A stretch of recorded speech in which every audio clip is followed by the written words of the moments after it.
Alrighty, hello every folks, and good morning. Welcome to another edition of Know Your Tic Tacs. Today we talk about my favorite dang thing in this game, and that's the Orator. A guy that is so unreasonably good at everything. It's kind of a wonder that they didn't change anything about them. Anyway, let's get into this here. So the Orator is basically the negotiator for all intents and purposes. They are the sort of politician class, as it were. The funny part about this, I want to point out, one of the things that came up over the course of the last one was a question of why it is that despite being, the talky guy, despite being the sort of well-versed scientist sort, why exactly does this guy evolve out of the mystic over here? Well, take a look at how ridiculously long some of these names are. How many times do you use a word like induration instead of stone? How many times do you slow somebody down with trepidation? Clearly, this guy just became so smarmy, he got into politics. Anyway, so when it comes to the Orator, their whole thing is just whatever they say goes. For all intents and purposes, they have become the mayor of wherever you happen to land in. You really only ever need one, although their skill set is very versatile for a lot of different things. And we might as well just go ahead and start there. So first and foremost, they start with their most busted thing, Entice. Now, this is a thing that is, to some extent, it's going to be using your MA, apparently. Honestly, the most difference that you'll ever notice is actually off of Zodiac compatibility.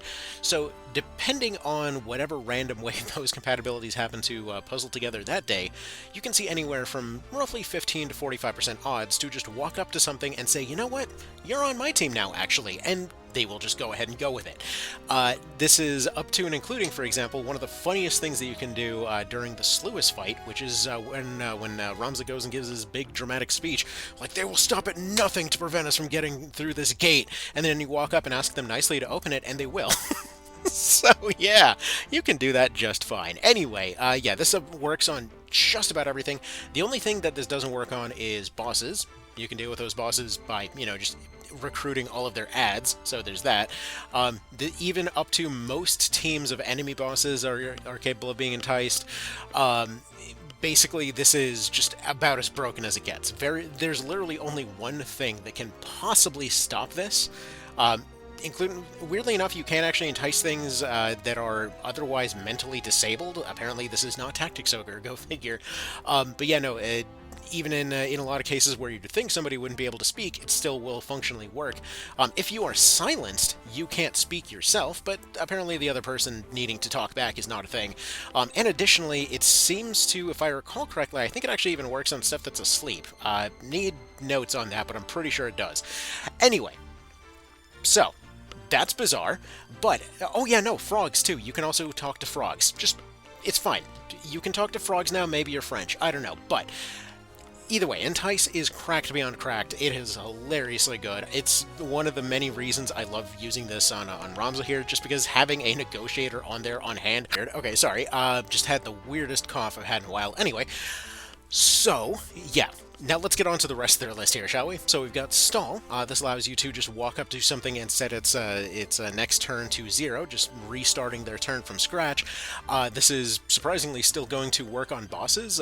This is especially funny, for example, during that one fight where you have to open up a door while doing a 1v1 versus Gaff. You can literally just talk stall him until you get the door open, so there's that. You've got Praise for increasing bravery. This is nowhere near as good as Ramza's built-in versions of this, but whatever, it's here.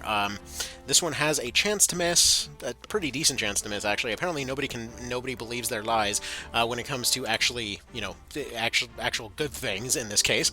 Maybe there's a little bit of truth to all of this. But yeah, like Ramza's is guaranteed 5 bravery up. In this case, they get 4 up, and it's roughly gonna average out to like 60%-ish chance to hit. Then you've got Intimidate, which is weirdly accurate. I don't think I've ever seen this actually miss.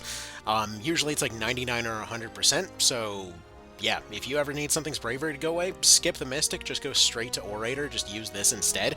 It's 20 instead of the Mystic's 30, but you don't have to rely on the other thing having faith. You literally just walk up, just, I guess, threaten them with an IRS suit or something, and suddenly they're losing their bravery and don't feel like using their reaction abilities anymore. You've got Preach, just like Praise. It's kind of limited in terms of actually being able to make things go up, but you can consistently make both bravery and faith go up, so that's all well and nice, and unlike the Mystic, you don't have to take any MP for doing it. And I guess one more point to Brave is that well, or to praise rather, is that there really aren't that many ways to permanently boost something's bravery, outside like realms are there, so it is something. So that's always nice to have. Remember that as far as these go, for every 4 points that you end up raising over the course of a fight, 1 point will remain permanent. So 25% of the points that you raise or lower will end up remaining. I believe lowering, I think lowering, it's still the same roll. Correct me if I'm wrong on that, but I'm pretty sure it is. Anyway, from there we also have stuff like Enlighten, which surprisingly is useful in a defensive context, considering that this goes off instantly. So, for example, say somebody's getting charged on, you can actually go and enlighten them real quick to let them know that no, it's okay, it's fine, you don't actually believe in that meteor, it's all good, it's gonna work out just fine. You are not Bruce Willis, it turns out.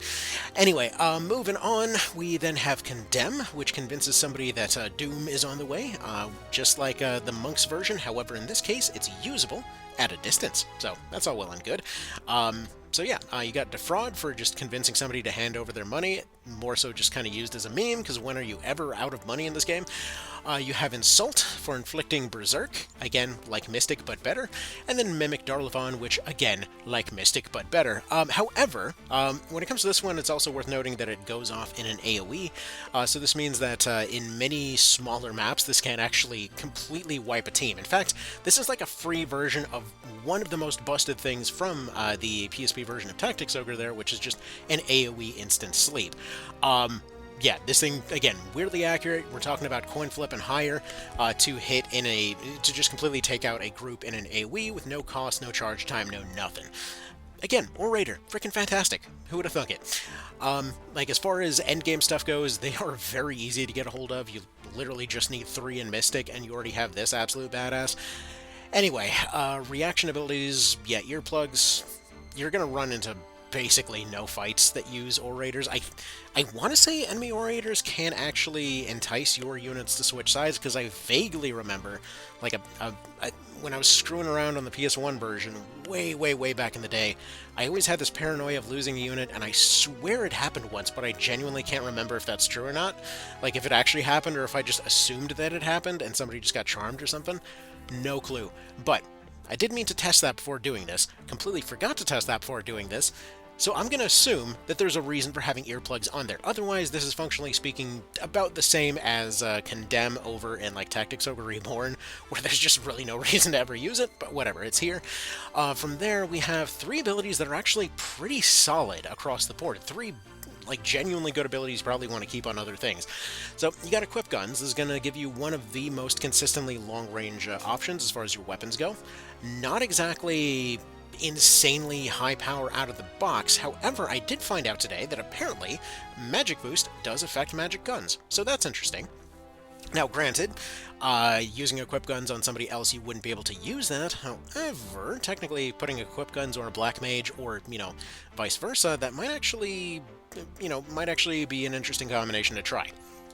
From there, you've got Tame, which again works really well with Have Gun, because in this particular case, what it does is that it causes a creature that if they are in critical, it causes them to switch sides and join you immediately. No check, no nothing. They just immediately join you on the spot.